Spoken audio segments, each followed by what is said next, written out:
Here's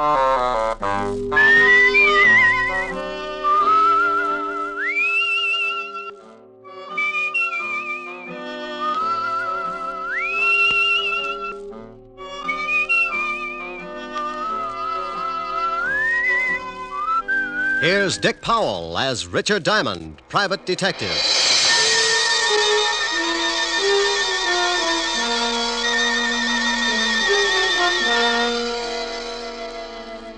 It's 5 o'clock in New York City, and the big neon signs light up the dark office that overlooks Broadway on the corner of 53rd Street. Behind a second-hand mahogany desk, relaxing in a swivel chair, is the leading figure of the Diamond Detective Agency, combination stockholder, office boy, and clue chaser. He is Richard Diamond, and his mind is on a lovely redhead named Helen Asher, as she sits on a couch talking about things he likes to hear. At this moment, however, another scene is taking place in the wealthy district of Long Island. A long black convertible is just pulling up to an old English mansion, and a curvaceous blonde steps from the car. She is met at the door by her brother. Well, good evening, my dear sister. You're looking simply ravishing. How would you know the difference? Oh, drop dead. You disgusting excuse for a man. Why don't you sober up for 5 minutes and take a look at yourself? I did once. Oh, by the way, our dear stepfather would like to see you in the study. Tell him to go. I already did. Now it's your turn. I don't want to. Now get out of my way, Chris. Suit yourself. But Murray Lang's in there with him.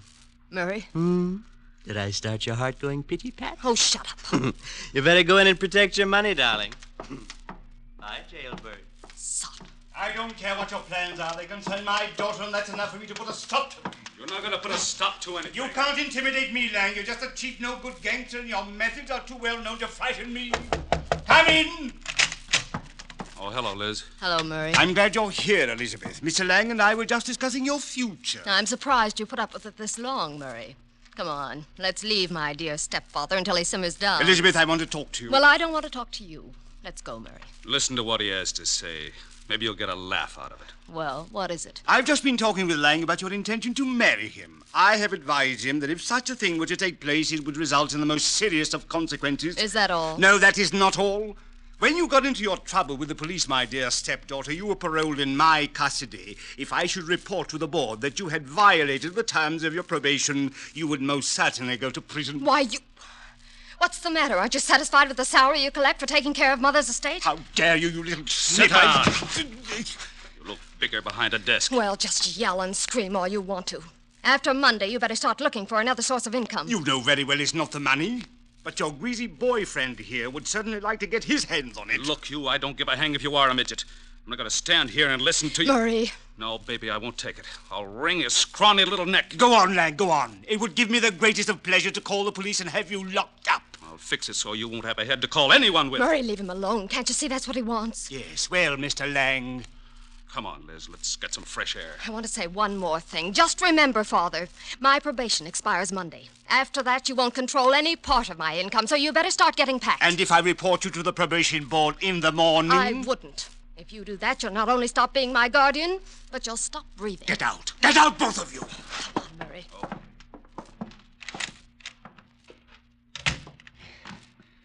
Try to intimidate me.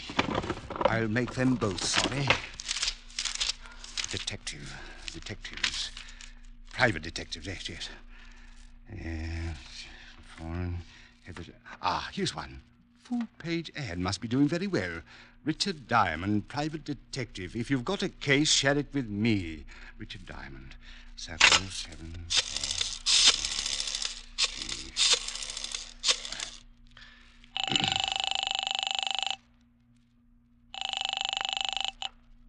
Yeah? Mr. Diamond? That's right. I want to hire you for a few days. Oh, you saw the ad. Well, it just so happens I'm available. I can't tell you much over the phone, too many extensions in the house, but it's about my daughter. I'm afraid she's going to get herself into some serious trouble. Well, how old is she? 20. Tell her to wait a year. My name is Chase, Ralph Chase. I live at 82 Maple Drive, Sands Point. Will you come out this evening? $100 a day and dibs on the icebox. I'll see you about 8. Goodbye, Mr. Diamond. What was that all about, Rick? Oh, got a job, baby. When do you start? Oh, yes, you're right. No, Rick. You can start it in the morning. You can't break another one tonight. Now, come on, Helen, baby. A job's a job. And a date's a date. I won't let you break this one. Your car downstairs? Yes, but I can drive myself home. Please, Rick. You promised you wouldn't break another one. Keys in it? Yeah, look. I want to hire you to protect me for this evening. I've been receiving mysterious phone calls, and I'm in fear of my life. Really? You've got to take the job.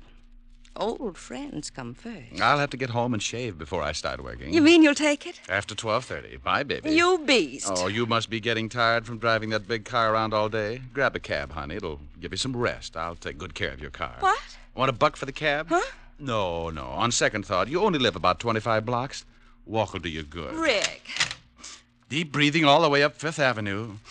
Nothing like it. Bye, baby. Oh! On the way to the car, I thought about Helen, the most wonderful girl in the world. Money, looks, but she had one bad fault. She wanted to get married. I got into the big sedan and headed for my apartment. I'd been up late the night before with a blonde singer, and I was feeling tired. Funny how things change. My nights in college were just as busy, but at 1 o'clock the next afternoon, I was out playing football. I face facts pretty well, so when I got home, I took a nap.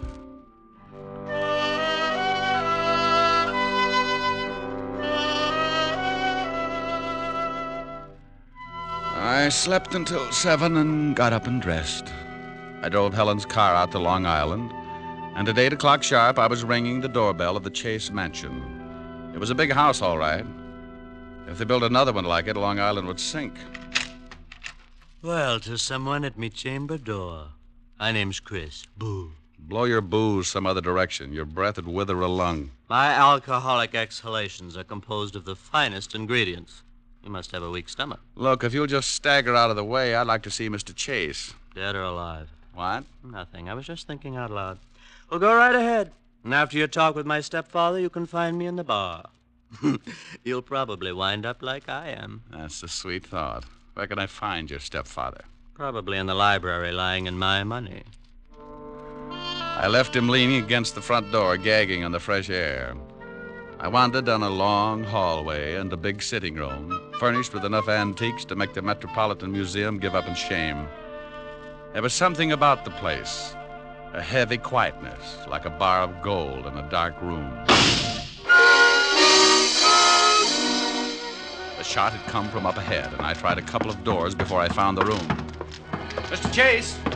Mr. Chase! In here! In here! Mr. Chase? Yes. Come in and shut the door. I looked over at Ralph Chase crouching behind a desk. He got up slowly, all 5 feet of him. And I tagged him for a guy who would give $1,000 for every inch you could put on his legs. He looked like he could afford to be a mile high. The tall French windows were open at the back of the room, and you could still smell burning cordite. Someone tried to shoot me from the garden. Yeah, I heard the shot. You must be Diamond. That's right. Don't you think you better shut the French doors and pull the drapes before someone takes another shot? Yes, very good idea. You pull the shade diamond. Hey, you can start earning your money right now. You're a little excited, but I'll start to work. Right. Be careful, he might still be out there. Well, I doubt it. I can't see anyone out here. Oh, he just missed me. You can see where the bullet hit the wall. I jumped and hid behind the desk. Didn't you hear him on the porch? No, he must have stood in the soft grass that surrounds the garden. That's a good 10 feet from the house. You're lucky he didn't move in closer. He probably wouldn't have missed. Got any idea who it was? Of course, it was Murray Lang. Murray Lang? The gambler? Yes, do you know him? Well, I used to be on the force. Set him up 6 years ago on a larceny rap. Then you know what he's like. He was in the house this afternoon. We had an argument and he threatened me. An argument with your daughter? Yes, about my daughter. How'd you know? Well, you told me she was getting herself into trouble. She couldn't have picked a better playmate than Lang to get there with. Father, we heard a shot. Not really. Oh, let's go. He's not dead. My stepchildren, Mr. Diamond. Oh, well, lovely. I'm quite alive, so you can both stop looking so unhappy. Does it show? Come on, sis. Let's find the guy who fired that shot. I want to give him a few pointers. Where's Murray Lang, Miss Chase? Yes, he's the man you want. I'm sure he Don't tried... be absurd. Murray left 3 hours ago. What are you, a cop? Does it show? You're wearing too much cologne. Come on, Chris. Oh, she's nice. That's Elizabeth. The boy's her brother, Chris. I'd hate to draw straws. I married their mother and raised those 2 brats after she died. The courts appointed me executor of the estate. They don't like you handling their money, is that it? Yes. Since they've been old enough to ask for 50 cents to go to a movie, they've condemned me for watching their interests. You said you were worried about your stepdaughter. Tell me about it. I'll make it brief. Hate long explanations. Elizabeth got into some trouble with the police. Hit and run. She had been drinking. The man died. Liz was sentenced to a year in Folsom. But I got her off on probation. Oh, what do you want me to do? Drive around with her and spoil her aim? Monday, the probation expires. She says she is then going to marry this hoodlum, Murray Lang. And you don't want that because you think he's after her money? Exactly. When she marries, the will reads that I shall, as executor, turn over half of the estate to Elizabeth. What about Christopher? He looked irresponsible when he was born. His mother left instructions that he should not receive his share until he is 35. That's another 8 years. Well, your stepdaughter's old enough to know what she's doing. I can't see how you can stop her. That's what I want you to do. And if I do, you'd be in a pretty good spot. What do you mean, Mr. Diamond? You continue as executor. I can understand you thinking something like that, but believe me, as much as I dislike my stepchildren, I wish to keep them in line for their late mother's sake. Oh. Well, Mr. Chase, I'll take a look around outside. Maybe I can come up with something that'll point out the would-be killer. If it was Lang, you can stop worrying about Elizabeth. Sing Sing doesn't boast a wedding chapel. I went out through the French doors and started looking around on the soft grass that bordered the garden. I had a fat hunch, so I stopped looking and started wandering. I was halfway through the rose bed when I spotted them. It was Elizabeth and a man. In the darkness, I couldn't make him out, but Murray Lang was my best guess. They went up a narrow path to one of those Chinese pagodas at the far end of the garden, and I slipped up close enough to give my ears a workout. It was Lang, all right. I don't care what you think. I didn't take a shot at the old man. Then who did? He's got a policeman in there now, and he's going to start trouble. Let him. I'm clean. Maybe it was that lushed-up brother of yours. Chris hates him, but he'd never try to kill him. Well, then stop hounding me. Maybe you took a shot at the old boy. Murray. Well, you got a good reason. I'm tired trying to buck the whole Chase household. If you love me, let's take off tonight and get married. Tell the old man to go to the devil. You can certainly wait till Monday. Yeah, but he won't. He's going to cause some kind of trouble and get you tossed into Folsom. He's not going to give up all that money just because you're through with your probation.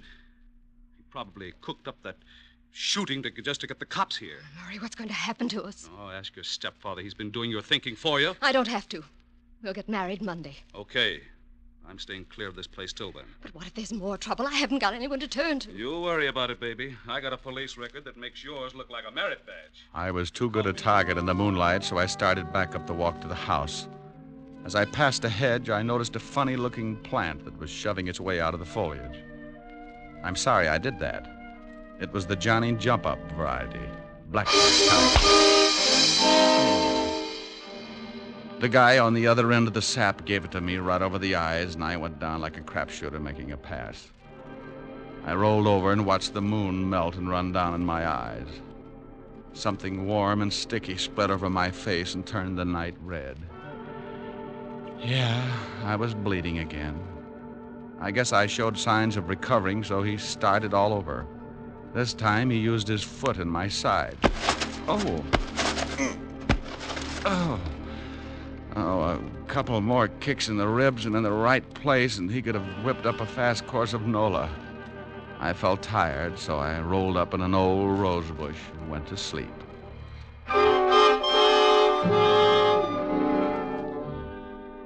When you finally start coming around, it's like swimming your way out of an acre of mud.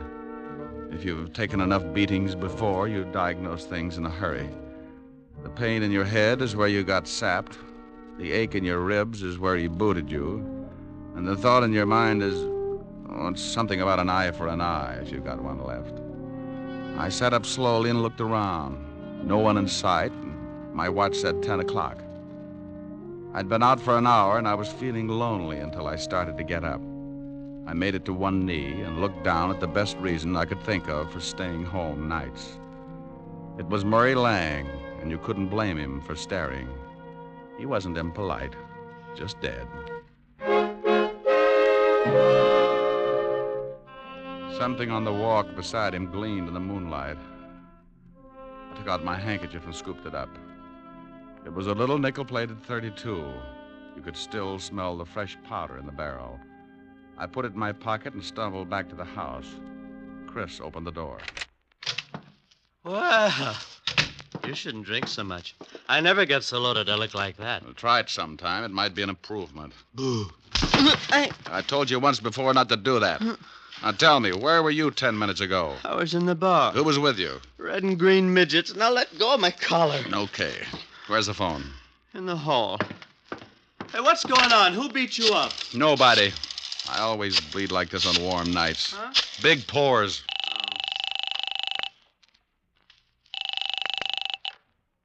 Homicide, Sergeant Otis talking. Who taught you how? Did you sit up nights with a parrot?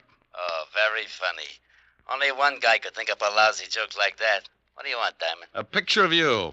I'm going to show some doctors that mercy killing has its points. Now, let me speak to the lieutenant. Comic. Homicide, Lieutenant Levinson. Hello, Walt. This is Diamond. Oh, wait a minute. Let me get the bicarbonate. What's the matter? I get stomach trouble every time you call. Go ahead. All right. I got a killing for you.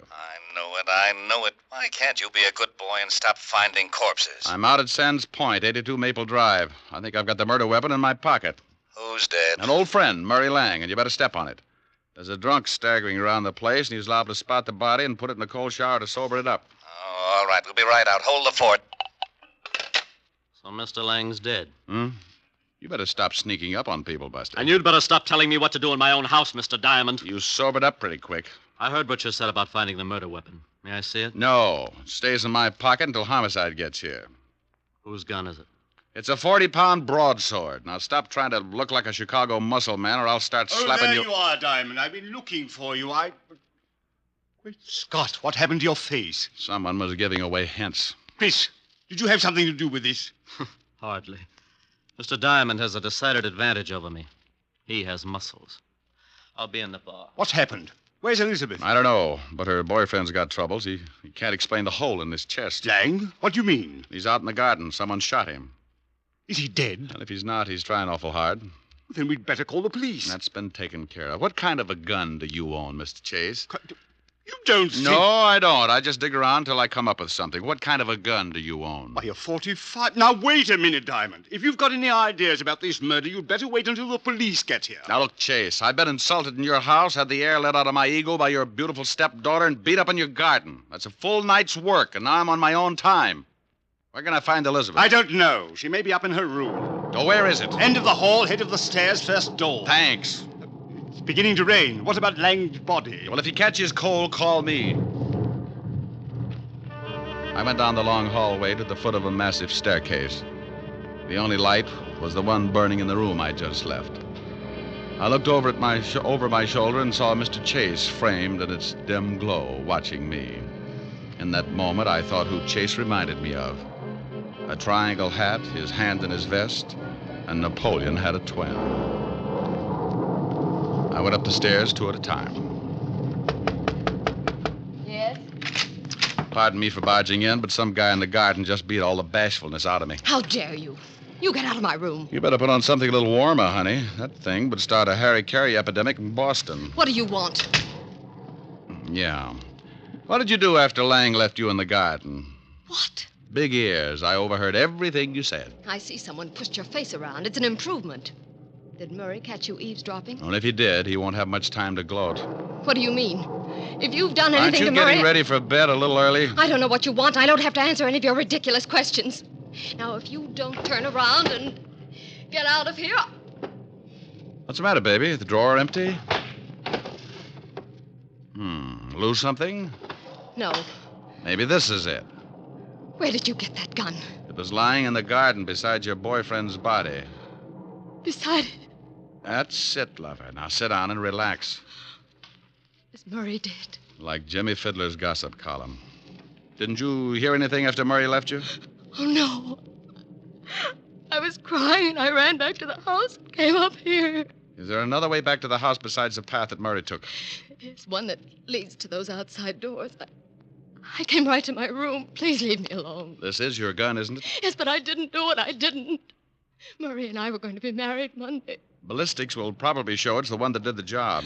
You better tell me everything you know. I don't know anything. I didn't shoot Murray. Someone stole my gun from the drawer. Oh, please find out who did it. If they hold me, I'll go to prison anyway. Please, Mr. Diamond, please. It's going to be tough if this is the gun. I'm pretty sure it is. You could still smell the powder when I... The powder. What's the matter, Mr. Diamond? Huh? Oh, nothing. Look, You stay in your room. Maybe I can do you some good. I promise you'll stay here. Sure. I'm not going anyplace. And try and snap out of it. Sometimes you keep losing until there's nothing left to play with. It breaks the jinx. I went downstairs and started looking for Chase. As I passed the doors leading to the garden, I stopped cold. A flash of lightning turned the garden flat white. Someone was standing over what was left of Murray Lang.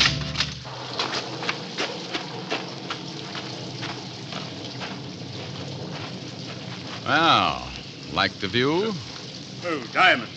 I was just looking at the body. I talked with your daughter. She says the gun that killed Lang was hers. What? Claims they had an argument, but won't admit she shot him. Oh, no, I can't believe it. Certainly she had no reason.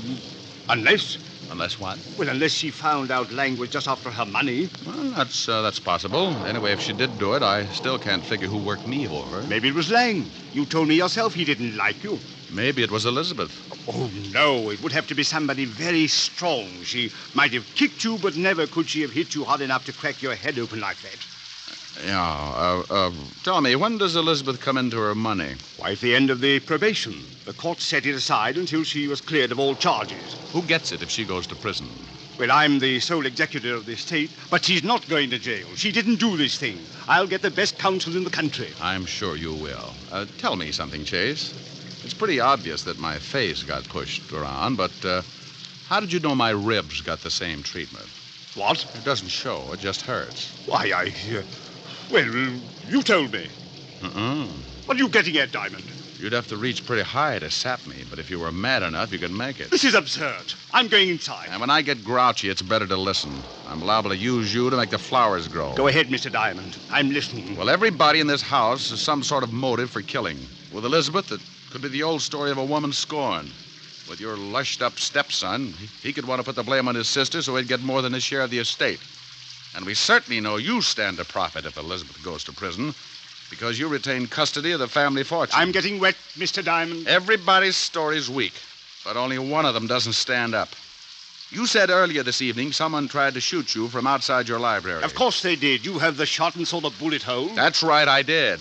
But you told me he was standing outside the room by a good 10 feet. Nothing to say, Chase? You're trying to catch me up in something. Oh, you are so right. Now, when I walked into that room, I could still smell burning cordite. To smell fresh gunpowder like that, the gun would have to have been fired outside the room. You staged it, so I'd think someone was trying to kill you. Is that all, Mr. Diamond? Outside of the slip you made about kicking me in the ribs. Now, let's go inside. I don't think so, Diamond. Oh, that the 45 you were telling me about? Yes. Go ahead, make a try for it. I'm going to show you how it works. You kill Lang with your stepdaughter's gun, and you're going to collect the money if she goes to prison. Oh, you're a slob. My stepdaughter could easily kill 2 men tonight. You're in a spot. You can't shoot me with that 45 and make it look like the same person killed Lang, too. So you've got to get the 32 in my pocket. Give me Elizabeth's gun, Diamond. You try and get it, Chase. Why, you... Rick, are you out there? Better give it up, Chase. That's the law. He eats little men like you. Out there, Lieutenant. Drum City storm blow out. Rick! Stay right there, Diamond. Another killing won't matter if you try and stop me. For Pete's sake, if you're out there, Rick, answer me. I'm getting soaked. Just keep your mouth closed, Diamond. I'm getting out of here. You'll never make it, Chase. They'll pick you up inside of an hour. Not if you're too dead to tell them. Yes, that's it. If I kill you, I'll at least have... You should watch your step, Chase. Keep your head down, Lieutenant. Somebody's mad. Shut up, Otis, and get out from under that bench. Rick! Over here, Walt. What's going on, Rick? Who's doing all the shooting? Well, we took turns. He was just going to kill me when he tripped over the body of his first victim. I used this 32 in my pocket, shot him twice. He's dead, Lieutenant. Give me my baking soda, Otis. Yeah, Lieutenant. Don't look so unhappy, Rick. He was going to kill you. Oh, I'm not unhappy. I'm just sore that I didn't have time to take the gun out of my pocket. I ruined a darn good coat.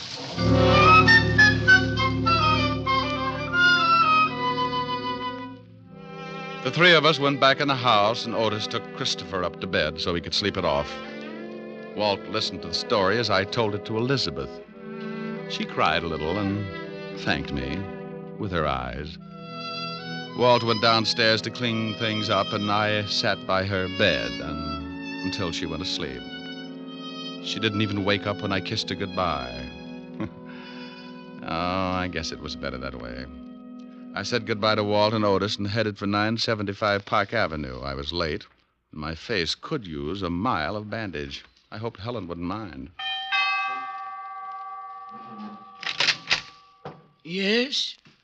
Oh, my goodness. Hello, Francis. Tell Miss Asher I brought a car back. Oh, how bad a wreck was it, sir? Give me a glass with a backbone, will you, Francis? Yes, sir, right away, sir. Miss Asher's in the study. Thank you. Goodness. Thank you. Hi. Well, it's about... Oh, Rick, not again. Mm-hmm. Your poor little face. Yeah, my poor little face. Well, you just stretch out on the couch, and I'll get you a nice tall drink. Francis is already on his way. Oh. Feel better? Yeah, oh, yes. Got a pillow? I'll hold your head up. How's this? Mm-hmm. Like some music to go with it? Sure. Turn on the radio.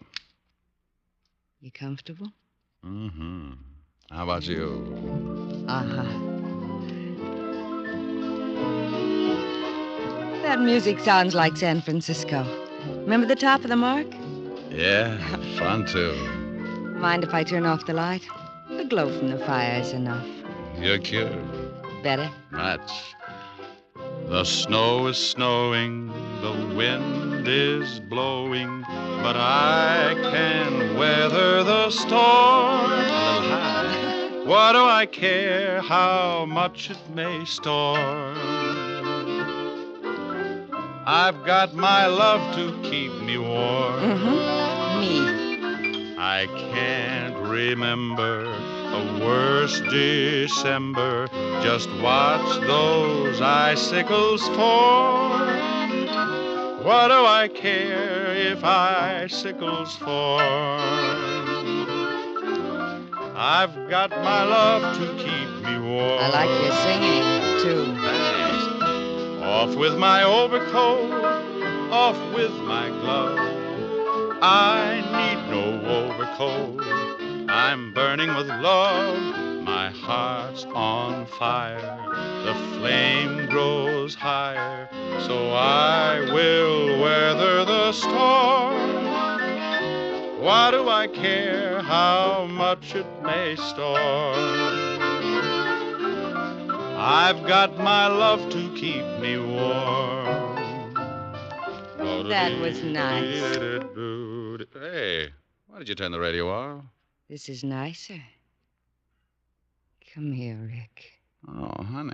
Honey, you're reading my mind. Here's your drink, Mr. Diamond. Oh, my goodness.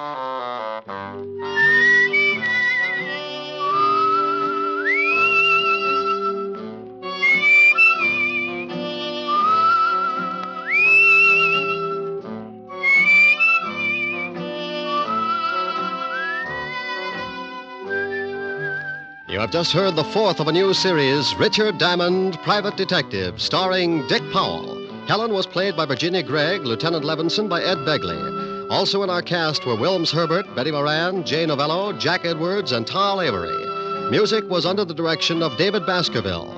Richard Diamond is written by Blake Edwards and directed by William P. Rousseau. Even here in America, we're liable to have a few misconceptions about freedom. Many of us regard it as an outright gift with no strings attached. Well, that isn't quite so. All of us have received a heritage of liberty, a legacy of freedom forged in other days. Remember that the liberty you enjoy is a precious legacy, a legacy that can be lost through disuse. Don't ignore freedom, work at it, for freedom is everybody's job.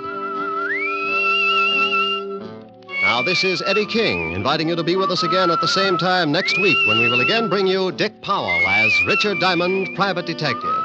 This program has come to you from Hollywood. This is NBC, the national broadcasting company.